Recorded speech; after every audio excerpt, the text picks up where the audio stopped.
entire budget for the federal government and make sure that our military spending is done appropriately. Thanks.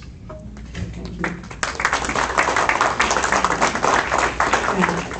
And yes, we do have very different views on this. We have been attacked from Afghanistan, this we know. It was a safe haven for terrorists. That's where these people were trained.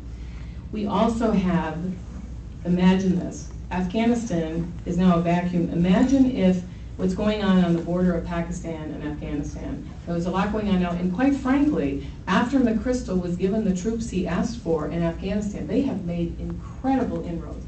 They're really being successful, and they're doing much like they did in Iraq under Petraeus's watch, where they're impressing upon the people what's possible for them. But with what's going on the border of Afghanistan and Pakistan, you know, Pakistan has nuclear weapons. I think it's just naive and dangerous to think we can leave Afghanistan. And quite frankly, John is on the left of Nancy Pelosi on Afghanistan. He thinks we should, he has called the fact that she has supported Obama in sending these troops to Afghanistan as unconscionable. I disagree entirely. I also think we have to realize that we have many other dangers in that area. And you know, we've seen the Iraq elections. There's a little bit of problem going on right now, but even Biden said he could see the democracy beginning. And you know, we have to realize we are not Fortress America. The isolationist policies of the Ron Paul types, it's totally inappropriate in the world we have today. I think, again, I've said it before, I think it's naive and I think it's dangerous. You touched on the war on terror. The question here is, do you believe in Mirandizing terrorists and trying them in our courts? Would you rather try them in a military tribunal? I do not think we should Mirandize them. I think they should be tried in military courts, military tribunals. I think they have no place in our judicial system. I don't need to know. John, would you address that? I'd love to. Do we still get 2 minutes?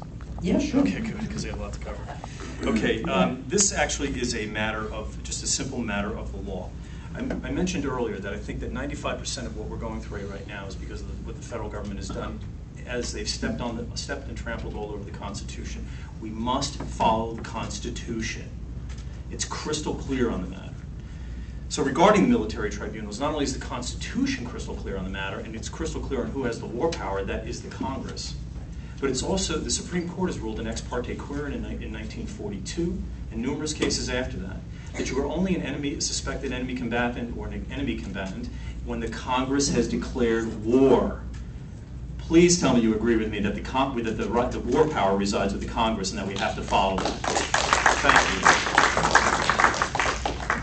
you. Because it's just a simple matter of the law, and again, Judge Andrew Napolitano, who's Fox News' legal analyst, the youngest federally life-tenured judge in the history of the state of New Jersey, has said it and made it crystal clear, because we have not declared war, we have no choice but to put them in federal courts. Now, that's, for some of us, the bad news. And just by the way, keep in mind, you know, I'm from a housing project in Jersey City. You know, I went to school in the Bronx, and when I wanted to learn how to box, I went to the south side of Chicago, the toughest gym. You can't imagine the things that I'd like to do with these people. But we're a country of laws, and we have to follow those laws. We are not savages. We follow the Constitution. So, that's the bad news. The good news is that Zacarias Moussaoui, Richard Reed, the Blind Sheik, his accomplices in 1993 of the World Trade Center attacks, and various other people have been adjudicated in federal courts, and they've been sent away for the rest of their lives. So we have one simple solution out of this. If you want military tribunals, I'm with you. Here's what we do. Declare war. It's that simple. Just declare war. We can have military tribunals till the cows come home. I'm going to use this last 30 seconds to respond to a couple of things that have been said earlier. This is naive and dangerous. Again, I'm going to read the rest of this in a little bit, but I want to read the list of names again. Michael Savage, George Will, Tony Blankley, Dan Aurorabacher, Tom McClintock. These are people, does anybody who holds this position naive and dangerous? Are they all naive and dangerous? I would say I would question that everything. So it's just me who's naive and dangerous? No. I would say that I know Dana Rohrabacher's positions on things, and I would say that I don't think they agree with all your positions. Oh. I will look it up. I do not. Somebody else asked me a foreign policy question. I got something I want to read to you. Let me take this question here because you mentioned Judge Napolitano. I didn't see the interview, but it says, I saw your interview with Judge Andrew Napolitano. In the interview, you said you get a lot of support from antiwar.com and anti-war groups. Can you explain this to us in light of the fact that most Republicans are not supportive of an anti-war policy? Sure thing. I didn't see the interview, so it's just the question. Yeah, fair enough. And actually, I didn't say anti-war groups. I said I just mentioned someone in conversation with Judge Napolitano. We happen to know the lead writer for antiwar.com. You know, there is such a thing as an anti-war right. Pat Buchanan would be one of those people. In fact, he's the chief contributor to antiwar.com. Well, and I'm very aware that Ron Paul believes that the anti-war left Is and this the my right time? should I'll get wait my together. turn. I'm sorry. I'll wait my turn.